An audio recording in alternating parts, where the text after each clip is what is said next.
Meus irmãos, saúdo-vos com a paz do Senhor. Amém. Glória a Deus. O nosso dirigente Fábio ele já fez uma leitura. Mas eu queria que vocês abrissem a Bíblia para estarmos nesses minutos refletindo sobre alguns versículos que eu separei.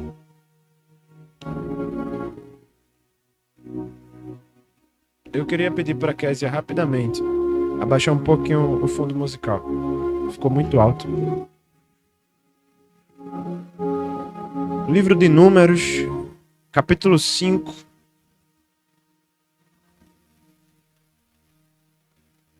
Melhorou. Abaixa mais um pouco. Agora. Agora sim. Agora. Livro de Números, capítulo 5. Eu queria ler alguns versículos e compartilhar com vocês uma palavra que o Senhor me deu para ministrar para a igreja.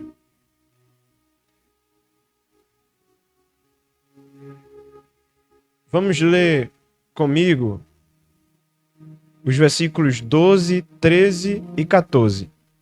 Eu queria fazer uma leitura, mesmo sentado, alternada, de forma que eu leia o 12, os irmãos leiam o 13 e todos nós leiamos juntos o versículo 14. Todos entenderam? Digam amém.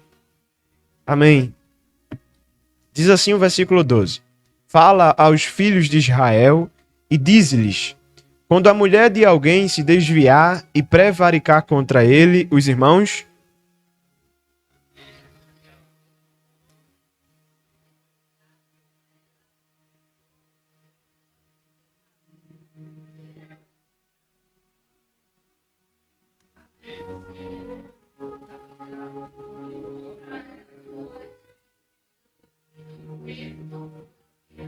Todos nós. E o espírito de ciúmes vier sobre ele, e de sua mulher tiver ciúmes, por ela se haver contaminado, ou sobre ele o espírito de ciúmes, e de mulher tiver ciúmes, não se havendo ela contaminado.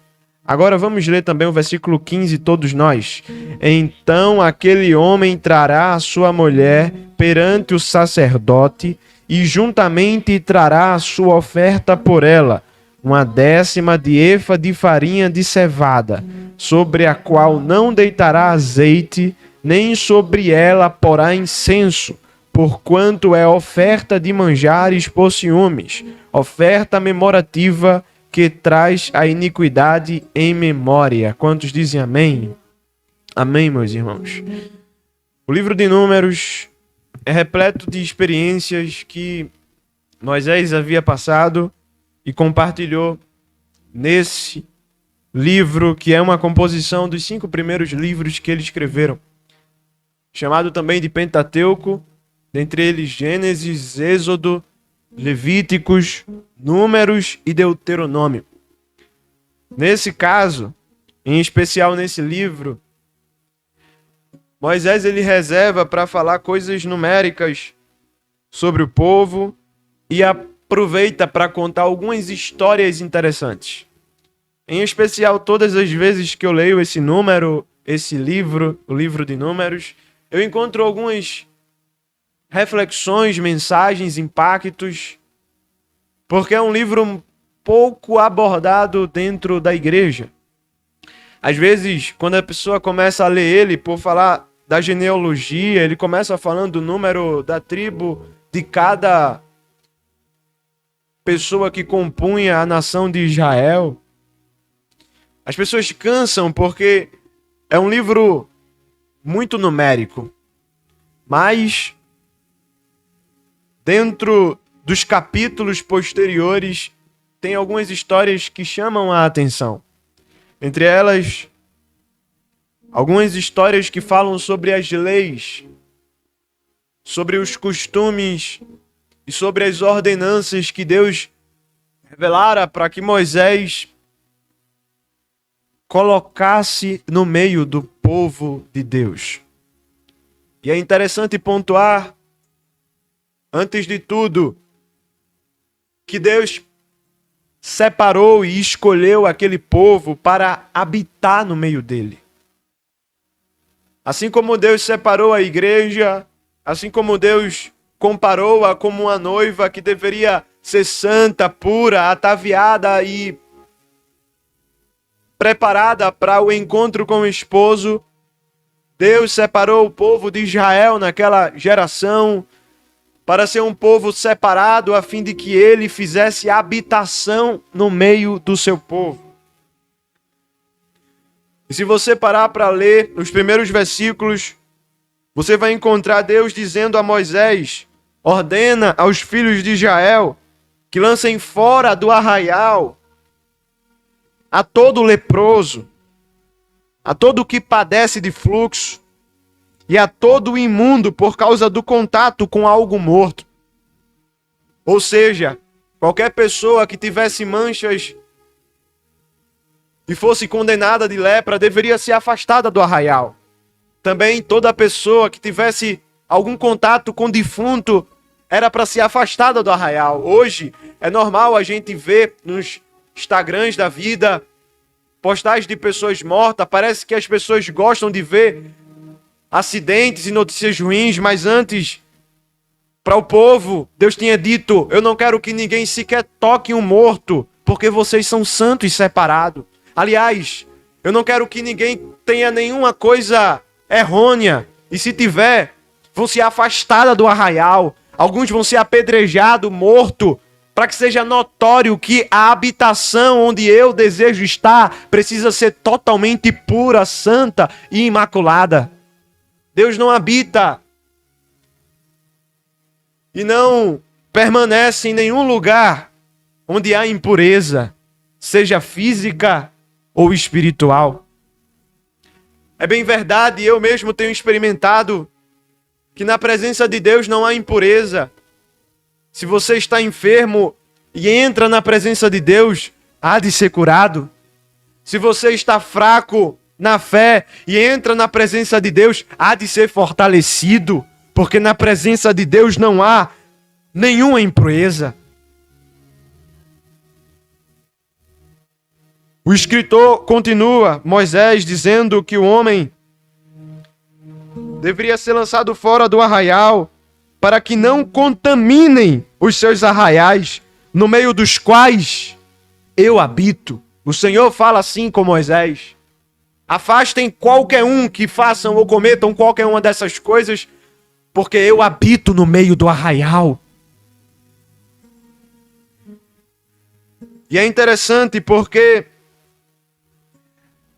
nesse texto Deus fala com Moisés acerca de pessoas que deveriam seguir orientações quando tivesse suspeita de traição no seu casamento. Deus falou com Moisés e disse: Moisés, se algum homem suspeitar que a sua mulher o traiu, o deitou com outro homem, se esse homem tivesse a suspeita, se houver espírito de ciúme possuindo, então a orientação é que ele vá até o sacerdote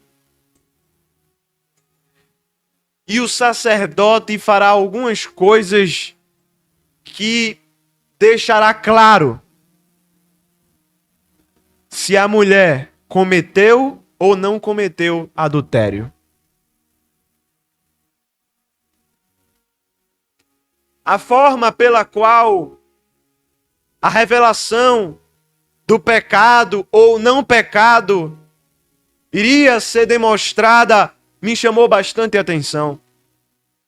A orientação divina era para que o sacerdote, se você ler o versículo de número 16, a orientação era, versículo 15 e 16 diz que a orientação era para que o sacerdote pegasse alguns elementos e trabalhasse com esses elementos. Oh, glória a Deus! E é sobre esses elementos que eu queria falar um pouco nesta manhã. Repita após mim: vaso. Glória a Deus. O primeiro elemento que o sacerdote deveria usar era o vaso, mas não era um vaso comum. O vaso que o sacerdote deveria pegar era um vaso de barro. E é interessante falar sobre o vaso de barro porque estamos cheios de referências bíblicas acerca dele. Deus poderia escolher qualquer outro tipo de vaso. Poderia escolher vaso de ouro, vaso de prata, vaso de bronze, vaso de vidro, vaso de qualquer outra substância rica, mas escolheu vaso de barro. Quando Deus falou com Jeremias acerca do povo, Deus também usou o vaso. No capítulo 18, se você for ler, a partir do primeiro versículo, Jeremias tem uma visão acerca da qual o Senhor fala com ele e diz: Jeremias, desce depressa à casa do oleiro, porque lá te farei ouvir as minhas palavras. E diz que quando Jeremias desceu à casa do oleiro, ele viu o oleiro trabalhando sobre as rodas num vaso de barro.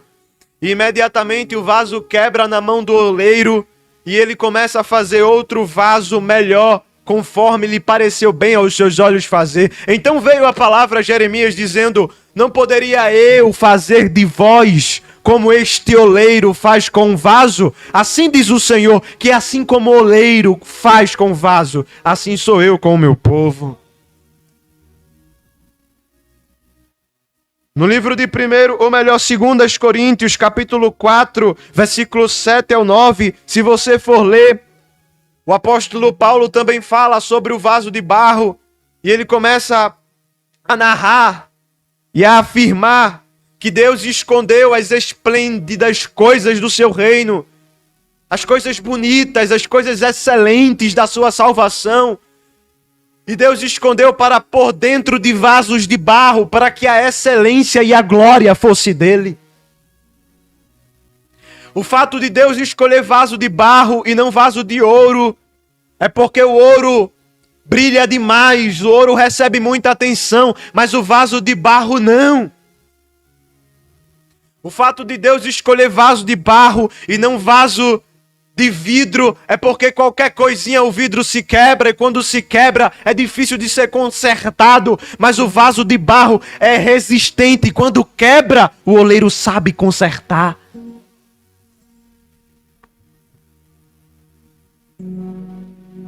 Oh, glória a Deus! No livro de João, capítulo 12, do versículo 1 ao 11, a Bíblia, na pessoa do evangelista João, discípulo amado, narra uma história que também é encontrada em Mateus capítulo 26, do 6 ao 13, e Marcos 14, do 1 ao 11, acerca da unção em Betânia. Essa unção foi uma unção peculiar. Jesus estava prestes a ser entregue aos líderes daquela época. E aquele momento é considerado nos evangelhos como um momento de preparação. O momento em que o corpo de Jesus foi ungido. E foi de uma forma muito peculiar. A Bíblia narra e cita o nome de uma mulher chamada Maria. A mesma que quando chegou Jesus ao seu encontro, ficou aos seus pés querendo aprender acerca da sua palavra. Marta também estava com ela. Marta servia os que estavam com Jesus à mesa, entre eles Lázaro, o que tinha ressuscitado. Que grande testemunho, que grande momento. Imagine comigo, um homem que havia morto vários dias e posteriormente ressuscitado, começa a jantar com o homem que o ressuscitou, seus discípulos, algumas mulheres com ele e grande multidão. Todo mundo ali esperançoso de ouvir as palavras do Mestre. E naquele momento, Jesus estava calado quando se apresenta uma mulher com um vaso de alabastro. Dentro desse vaso havia um perfume precioso, caro, de muita valia.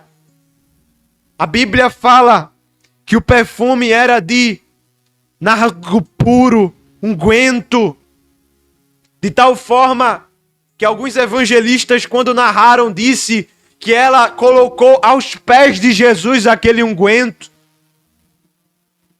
Oh, glória a Deus! Já o evangelista Marco, ele começa a ser mais detalhista em suas palavras e fala que ela quebrou o vaso sobre Jesus e derramou na sua cabeça para que ele fosse totalmente ungido por aquele perfume agradável. E aquela mulher é repreendida. Um dos evangelistas fala que Judas o repreende.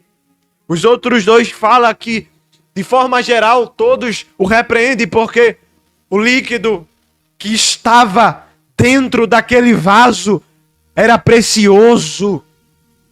E cá entre nós, o que importa, na verdade, não é o vaso, a estrutura ou a sua estética. O que importa é o que há dentro do vaso.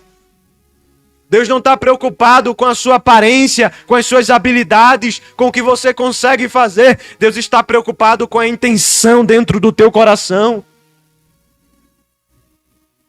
Deus não se importa se você veste um paletó bonito ou deixa de vestir. Se você tem um vestido chamativo ou simplesmente que não chama atenção. Se o seu cabelo é longo ou curto. Deus está preocupado se você se entregou de corpo e alma, de coração genuíno a Ele. Oh, glória a Deus! Se vocês puderem, digam amém. O segundo elemento que eu encontro nesse trecho, repita após mim, água pura. E eu encontro algumas referências, poderia citar mais do vaso, poderia citar mais do que as que vou citar sobre água, mas o tempo me é curto.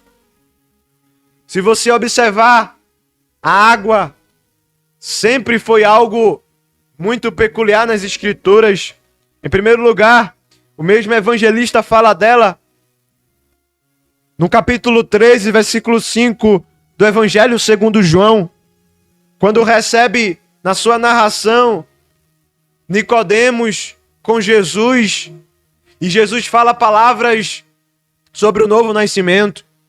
Quando Jesus fala sobre o novo nascimento, no versículo 5, Jesus diz que todo que nasce de novo precisa nascer da água e do Espírito. A água é muito importante. Não sei se havia conhecimento profundo na época para que Jesus comparasse o líquido amniótico que a criança fica embutida no ventre da mãe para comparar com o novo nascimento, ou se simplesmente Jesus queria trazer uma mensagem comparativa sobre a água e a sua representação em nosso mundo espiritual.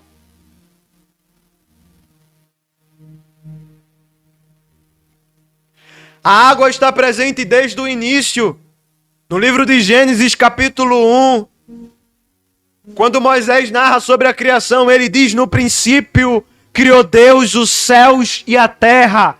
Ele continua falando no versículo 2 que o Espírito de Deus se movia sobre a face das águas. Oh, glória a Deus! Ainda fala sobre a água no Evangelho segundo João também. Se você quiser ler, no capítulo de número 5. Oh, glória a Deus!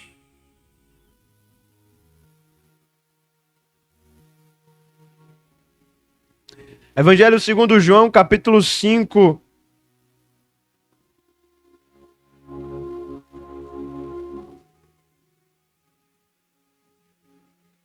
Eu vou até abrir aqui também, rapidamente. Fala sobre uma cura que Jesus realizou.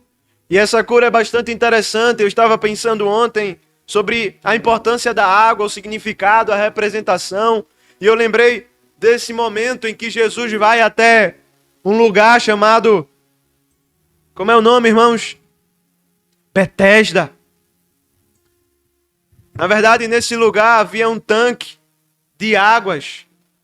E segundo o costume dos judeus, há certo tempo, de acordo com os registros bíblicos, um anjo descia, tocava nas águas, e através do movimento das águas, o primeiro que descesse e mergulhasse era curado de qualquer enfermidade que tivesse.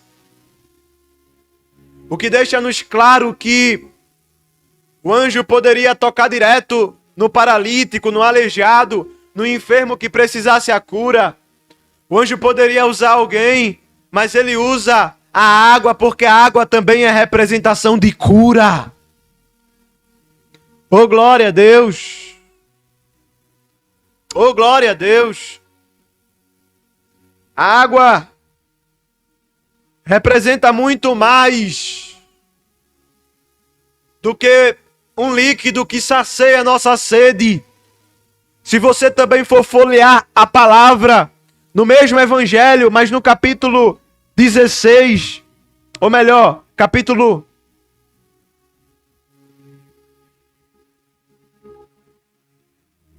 4, um capítulo antes, do versículo do 1 ao 38, fala sobre uma mulher.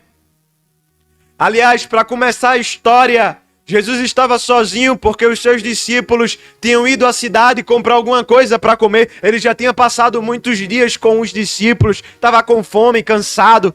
Sentou, decidiu orientar os discípulos para irem comer e trazer alguma comida. Foi então que ele depara com uma mulher samaritana. O versículo posterior fala que era necessário passar por Samaria. Essa mulher samaritana, ela foi até um tanque, o tanque de Jacó, o poço de Jacó.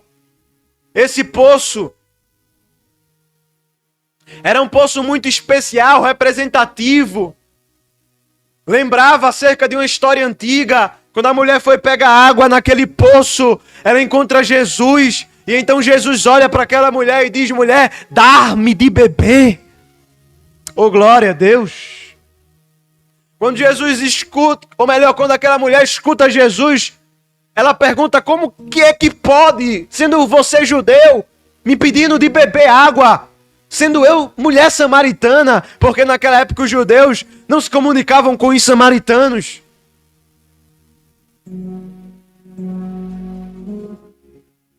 Jesus responde uma palavra muito, muito impactante. Ele fala: mulher, se tu soubesse quem pede dar-me de beber, tu lhe pedirias e ele te daria água viva. Eu acredito que a água representada na palavra é algo um pouco confuso de se entender, mas representa poder que se cria, poder que transforma, fonte que jorra e não acaba.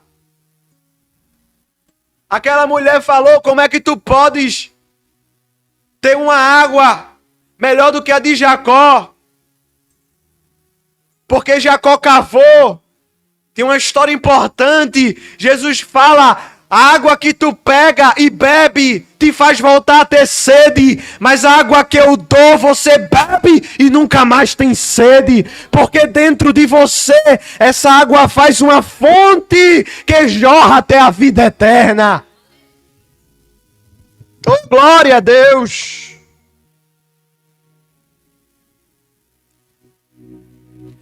Aquela mulher começa, no meu entendimento, a desacreditar. E Jesus, que sonda os corações, oh glória, ele pergunta, ele fala para aquela mulher, quando percebe que ela estava desacreditando: chama teu marido. Por que ele fala isso? Porque ele percebe que no coração dela, ela ainda não tinha crido que ele era o enviado de Deus. A partir do momento que ela fala para ele, olha Jesus, como pode ser essas coisas? Como é que tu pode ter uma água, se água de Jacó? Ela não acredita. E Jesus pede para ela chamar o marido. Aí ela fala, complexa. Foi uma pergunta que mexeu com ela. Uma pergunta que foi nas lembranças antigas do seu casamento. Uma pergunta que mexeu com a identidade dela, porque ela já havia passado por vários homens. Ela já havia experimentado várias pessoas, vários casamentos, e então ela fala, eu não tenho marido. Jesus disse bem, não tenho marido, porque já tivesse 5, e o que tens agora não é teu. Imagina, irmão, João, Léo, Késia.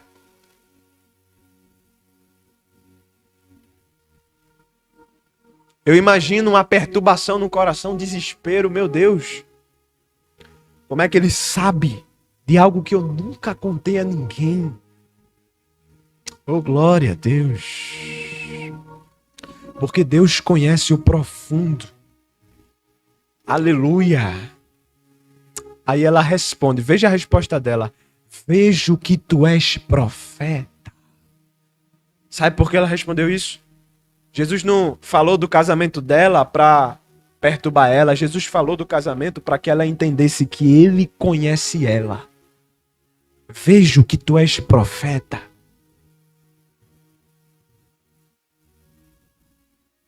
Aí ela começa a perguntar, olha, uns adoram aqui, outros falam que é necessário em Jerusalém, onde é que a gente tem que adorar? Jesus fala para ela, nem aqui nem lá. Chegou o tempo em que os verdadeiros adoradores adorarão ao Pai em espírito e em verdade. Oh, glória a Deus! Oh, glória a Deus! Primeiro elemento, o vaso de barro. O segundo elemento, água pura. Mas vem o terceiro elemento. E o terceiro elemento é algo muito interessante. Eu, quando li, me questionei, o que representa esse terceiro elemento? Repita após mim. Pó do tabernáculo. Foi bom, mas poderia ser melhor. Repita após mim. Pó do tabernáculo. Amém. Tem alguém dormindo aí? Não, né? Amém. O pó do tabernáculo representa a sua vida e a minha vida. Entenda. No livro de Gênesis, capítulo 2 e versículo 7, a Bíblia fala, na verdade está escrito, de acordo com Moisés, o escritor, que Deus criou o homem do pó da terra. Repita após mim, do pó da terra. Nós temos grande parte do nosso corpo de substâncias iguais às substâncias do pó e do barro, porque nós somos do pó. Cientificamente provado, nós viemos da terra e para a terra iremos. Na verdade, quando fala de pó do tabernáculo, fala muito mais do que um ser. Fala daquele ser que vive na presença de Deus. Entenda comigo. Eu pontuei pelo menos 3 coisas sobre o pó do tabernáculo. A primeira coisa é que ele veio de outros lugares. Provavelmente aquele pó tinha vindo de vento que bateu de fora e fez o pó entrar. Talvez o pó veio de sandálias, dos pés de pessoas que entravam no tabernáculo. Talvez de sacerdotes ou do povo que entrava para oferecer sacrifício. Por isso, a primeira característica desse elemento é de pessoas que vieram de vários lugares. Tem pessoas que vieram do crime, do álcool, eram viciadas nas drogas. Alguns eram viciados na prostituição, na pornografia, mas vieram ao tabernáculo. Em segundo lugar, esse elemento Ele constantemente era pisado pelas pessoas, ou seja, o pó que representa o pó do tabernáculo são as pessoas que constantemente são humilhadas, quebrantadas, quebradas. É impossível ser pó de tabernáculo se não passar por alguma humilhação. Às vezes, dói. Às vezes nos machuca. Mas se Jesus passou, por que iremos evitar? O profeta Isaías falou quando acerca de Jesus profetizara que ele foi pisado pelos homens e Deus se aprouve em espremê-lo. Se você quer viver um evangelho real, bíblico, um evangelho verdadeiro, você precisa ser pisado. É impossível ser crente de verdade se na escola você é o bam bam bam. Se no seu trabalho todo mundo gosta de você. Aliás, crente que é crente é odiado pelo mundo. Tiago, quando fala sobre isso, ele diz: é impossível ser amigo de Deus e amigo do mundo. Ele chama aquele povo de adúltero, e não era povo do mundo, era crente. Ele fala aos crentes adúlteros e adúlteras: não sabeis vós que a amizade do mundo é inimizade contra Deus? E a amizade com Deus é inimizade contra o mundo. Portanto, qualquer que quiser ser amigo de Deus, constitui-se inimigo do mundo. Eu lembro que eu mesmo, quando decidi ser crente de verdade com 13 anos, na minha escola, não havia culto bíblico, não havia nada de alimento de fé, só havia os estudos. Uma hora de almoço que muitas vezes vinha com vários ambientes para estarmos fracos na fé. Eu coloquei no meu coração: eu vou iniciar um intervalo bíblico na minha escola. Eu lembro que eu pedi autorização à diretora para pregar nos caixas de som que havia na escola. Porque é impossível você ser pó de tabernáculo e não fazer nada para ser odiado pelo mundo. Quando eu pregava sobre pecado e arrependimento, quando eu falava no intervalo bíblico sobre mudança de vida, as pessoas que eram amigas se tornaram inimigas. Eu lembro que a primeira experiência com demônio foi no intervalo bíblico e toda a escola soube. Todo mundo olhava para mim e dizia: olha que escândalo. Olha para aí o que esse menino fez. Era melhor não fazer. Oh, glória a Deus. Mas Deus conhece o teu coração. Deus sabe se você realmente quer ser crente ou se você quer ser igual ao mundo. Terceira característica do pó da terra é que ele estava presente no tabernáculo. Só tinha como ser usado o pó se fosse pó do tabernáculo. Então, adolescentes, igreja do Senhor, permaneça no tabernáculo. Permaneça na igreja. Tem círculo de oração pela manhã. Tem círculo de oração pela noite. Tem doutrina na terça. Tem escola dominical pela manhã. Tem evangelismo e discipulado domingo à tarde. O que não falta é trabalho. Tem mídia para trabalhar. Tem várias necessidades. Mas não saia do tabernáculo. Não saia do seu lugar. Oh, glória a Deus.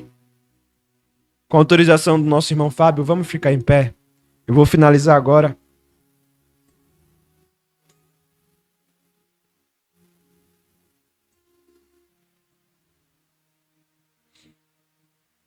Quando eu li, eu achei muito interessante porque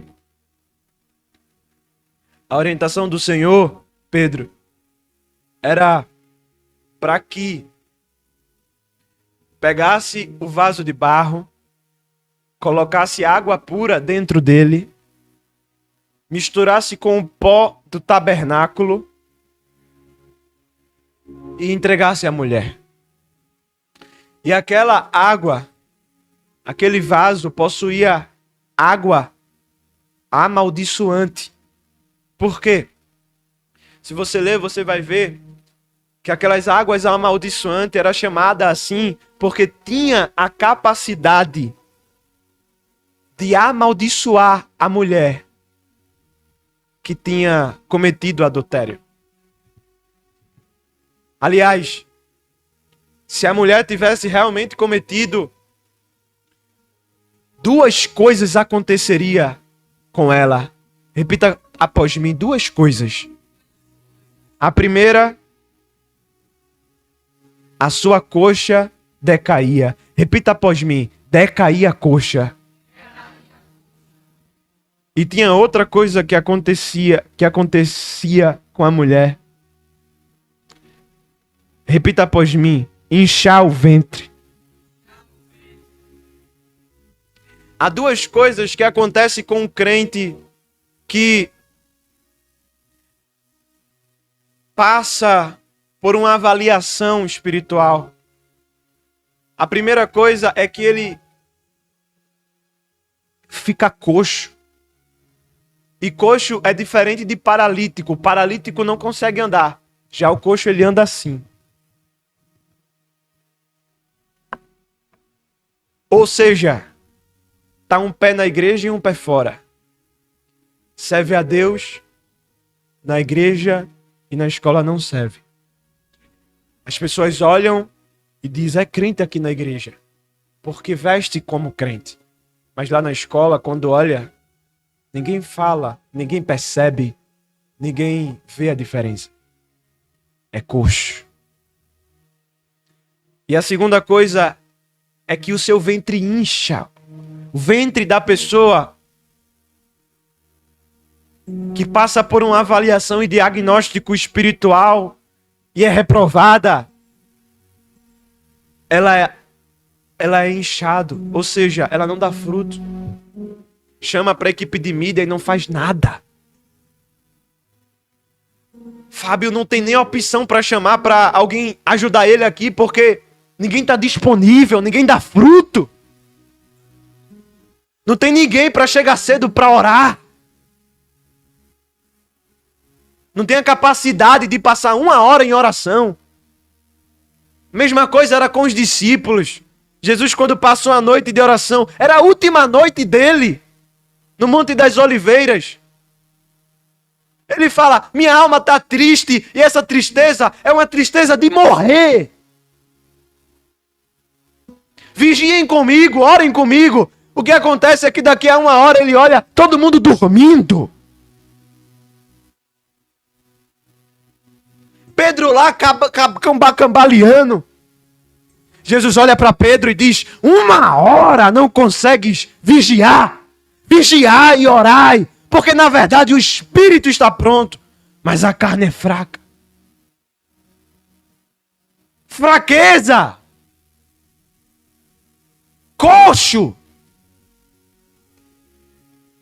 Ventre inchado, não consegue dar fruto.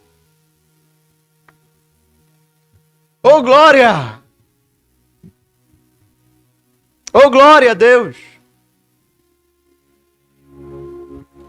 Não consegue dar fruto. Não consegue pregar, não consegue cantar, não consegue orar, não consegue fazer nada. Não tem utilidade para Deus. Eu acredito que o Senhor já tem coisas preparadas para a gente. Me escute.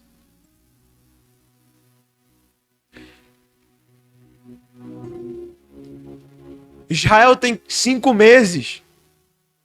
Às vezes atrapalha o culto. Mas ele não sabe o que faz. Não sabe as consequências das ações. Imagina, se eu pegar esse dinheiro que eu tenho e der para ele, toma. O que ele vai fazer? Vai botar na boca. Vai lamber. Nem sorria, não vou dar não. Porque ele não sabe o valor, a importância. Sabe? Às vezes somos assim. Às vezes, na verdade, quase sempre somos assim. Deus tem tanta coisa boa. Tanta coisa boa. Tanto ouro, prata, tanta coisa preciosa para dar em nossa mão. Talentos que Ele quer colocar em nossa mão para que você use. Mas você ainda é uma criança. Você ainda não sabe o valor das coisas.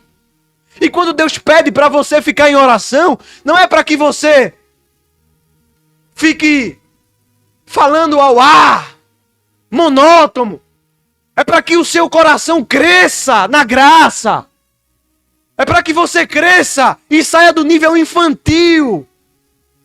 Não é porque ele precisa te ouvir. Não é porque ele precisa que você ore para ele realizar um milagre. Ele realiza com ou sem você. É para você amadurecer. É para eu crescer. Deus não me chama para passar 1 hora, 2 horas, uma madrugada para ele operar. Ele opera. Ele não precisa da minha oração para nesta manhã falar através da live, falar na igreja. Ele fala. Mas o meu coração precisa passar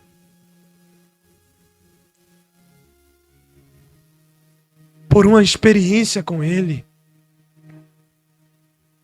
Oh, glória a Deus! Depois da análise, se a mulher realmente fosse inocente, havia também 2 coisas que aconteceria a ela. Repita após mim. Liberdade. A mulher seria livre. Repita após mim. Concepção de filhos. Ela teria filhos, ela teria um ventre livre. Ela não teria um ventre inchado. Ela daria fruto. Olhe bem. Hoje, o Espírito Santo, nesta manhã, reservou para fazer uma análise. Esta manhã é manhã de Deus te analisar, de Deus fazer um ultrassom na tua alma. Há algumas perguntas aqui que você precisa responder para você mesmo. Quantas almas você impactou esse ano? Mês que vem é a metade do ano. Quantos dons espirituais você obteve? Quantas vidas foram salvas através de você? Pergunte-se a si mesmo. Eu busquei o batismo com o Espírito Santo ou relaxei? Repita. Eu busquei a Deus ou não? Eu me comprometi ou não? Repita para você mesmo. Quantas vezes ou quantas vigílias você passou em oração? Quantas vezes você veio para o círculo de oração pela manhã para orar? Quantas vezes você disse ao dirigente, conta comigo, eu posso dirigir com o senhor se precisar? Porque ele tem que ficar no violão, voltar para cá, no violão, voltar para cá. Meu Deus, não tem ninguém.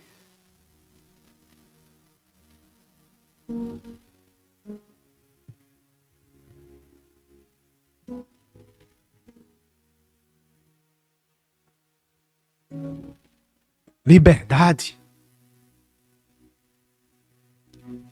Nessa manhã, Deus quer fazer de você uma pessoa aprovada na análise espiritual. E a primeira coisa que acontece é liberdade. O Espírito Santo está aqui nos dizendo que há pecados que nos prendem, há vícios que nos prendem. Quando eu comecei a fazer o intervalo bíblico, eu desativei todos os jogos do meu celular.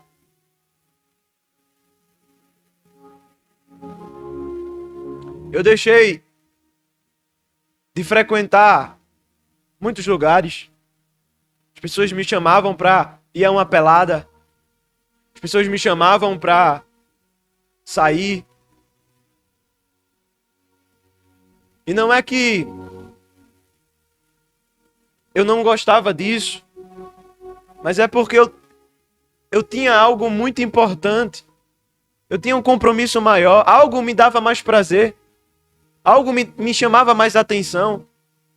Aliás, que não sente prazer na oração, não serve para orar. E na verdade, a oração empurrada pela barriga fica por lá mesmo. Não vai para o céu. Não passa do teto.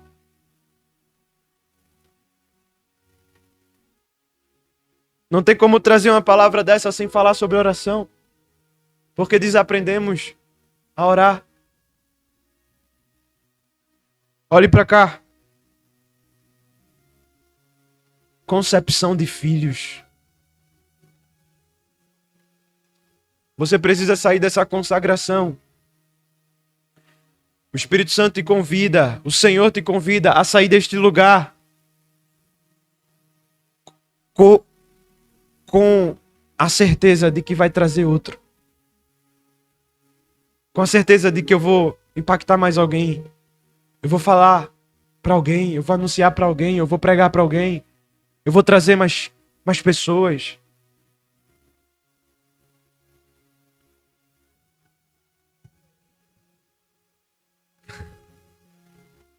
Havia,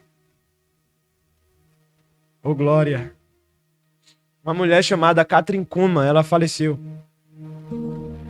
Ela fazia cruzadas evangelísticas em horários muito mais cedo do que esse. Começava de 6 da manhã. Mas às 5 horas, a porta do estádio já estava lotada. Você pode pesquisar no YouTube, Katrin Kuhlman, você vai ver. Ela fez um movimento, revolucionou uma era.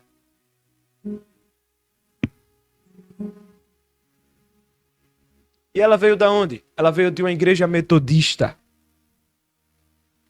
Ela não conhecia o pentecostalismo, ela não conhecia o falar em línguas, ela não sabia o que era batismo com o Espírito Santo.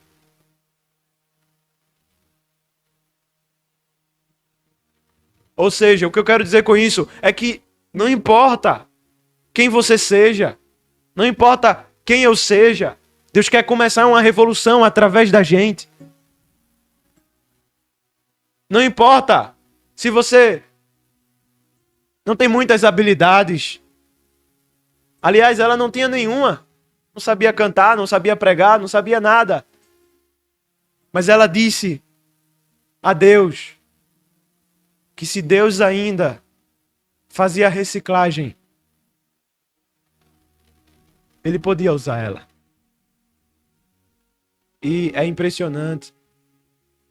Não é porque é cedo, não é porque é um sábado, não é porque as pessoas têm compromisso que não estão aqui, não.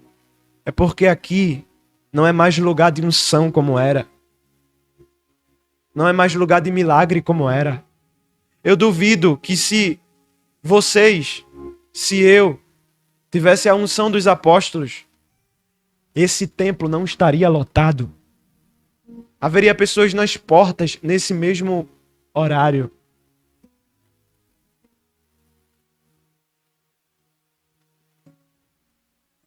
Mas nos acomodamos. Nos deixamos levar pelo cansaço. Não nos esforçamos. O Espírito Santo está aqui e te convida. Eu vou finalizar, mas peço para que você feche seus olhos e comece a orar nesses minutos que se encerram. Glória a Deus. O Espírito Santo está aqui nesta manhã.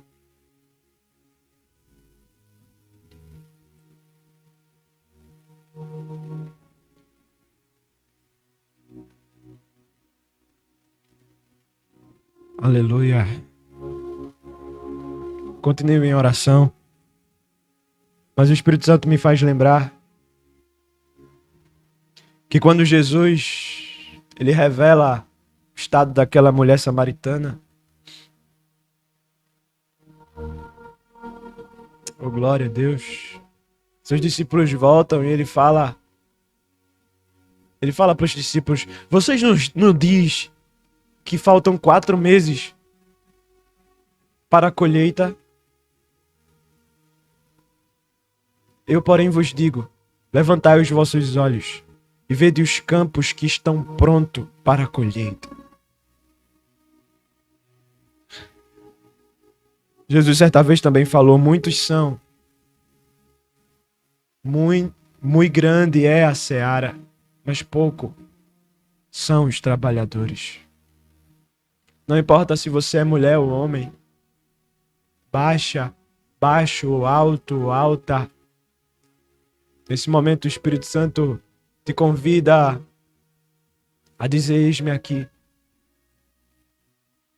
Ele te convida a se entregar totalmente a Ele. Feche seus olhos, porque o Espírito Santo está derramando agora. Abra sua mão para receber. Se você tem fé, receba agora. O Espírito Santo está descendo com sede e fome. Ele está colocando no teu coração sede e fome. Ele está colocando dentro de você capacidade para orar. Avivamento no teu coração. Renovo na tua alma. Você não vai voltar da mesma forma que você entrou por essas portas. Ele está te dizendo: eu te chamei, eu te preparei, te convidei. Preparei os teus pais. No ventre eu te selei. E chegou a hora, chegou o dia de eu te usar na minha obra.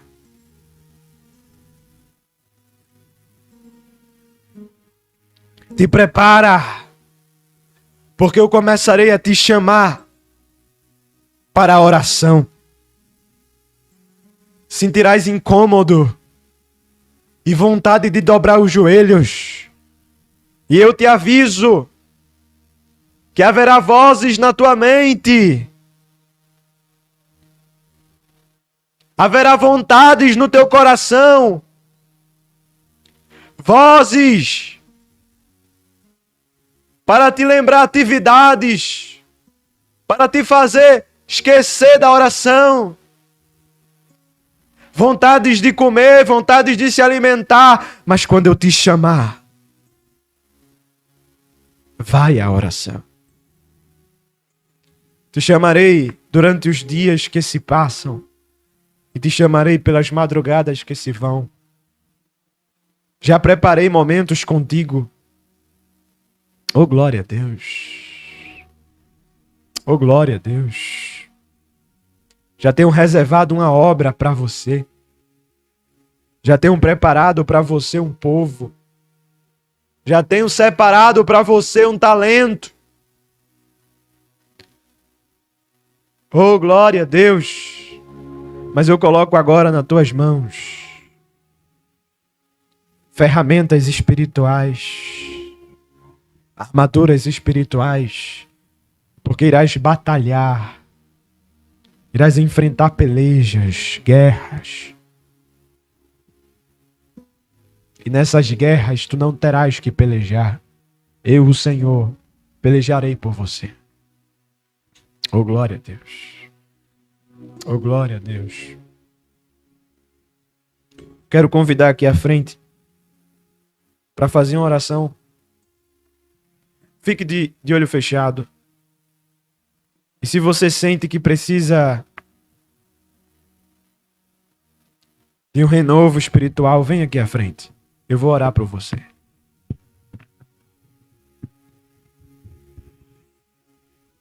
Oh, glória a Deus. Oh, glória a Deus. Aleluia. O Espírito Santo está aqui e te convida a começar a dar glória. Começar a dar glória.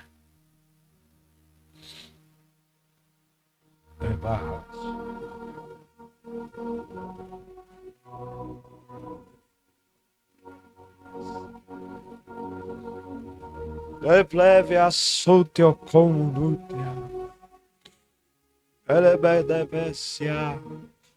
O que vai acontecer agora é uma mistura.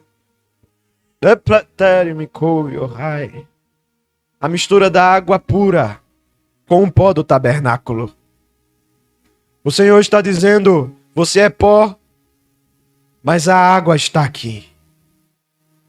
A partir das tuas glórias, enquanto você dá aleluia, a água vai enchendo.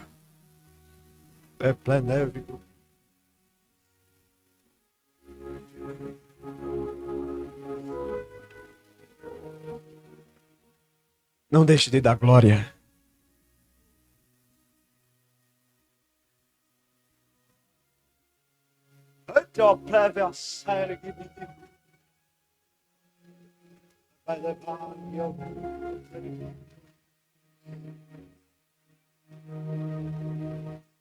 Oh, glória a Deus. Oh, glória a Deus. Oh, glória a Deus. Há uma água que desce do trono do Santo dos Santos. Sente agora no teu coração. Sente agora na tua alma.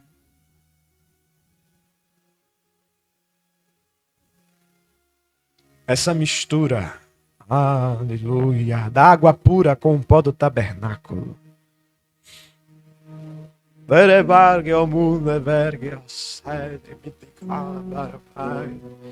Ela é capaz de condenar e de abençoar. Ela é capaz de amaldiçoar e é capaz de abençoar. Ou seja, a mistura que eu faço contigo esta manhã, o que eu te torno nesta manhã, o que eu faço contigo nesta manhã, é capaz de amaldiçoar e é capaz de abençoar. Ou seja, eu vou te usar para amaldiçoar e eu vou te usar para abençoar. Mas primeiro começa a dar glória. Começa a dar glória. Começa a dar glória. Oh, glória a Deus.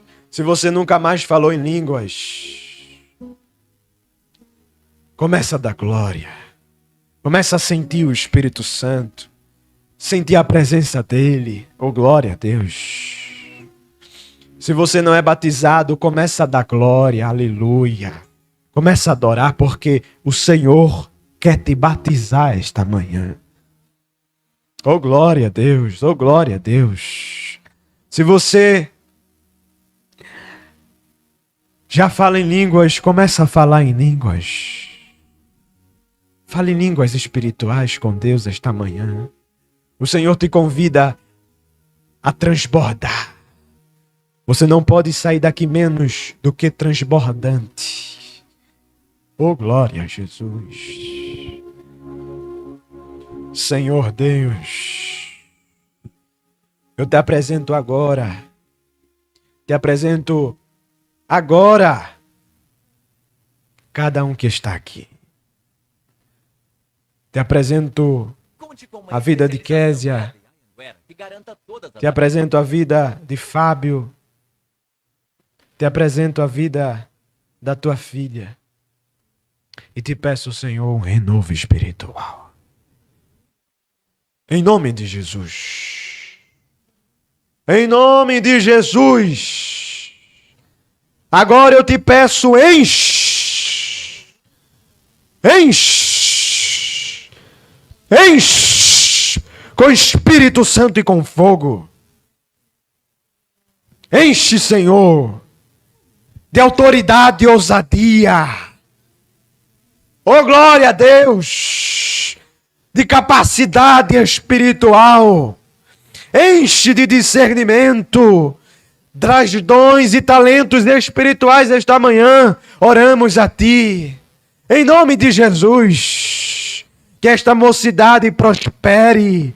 Que esta mocidade cresça. Estamos aqui esta manhã, Senhor, por um renovo, por um avivamento. E recebemos do alto. Recebemos de Ti, Senhor, este renovo e avivamento. Em nome de Jesus. Em nome de Jesus. Amém. Amém. Podeis sentar.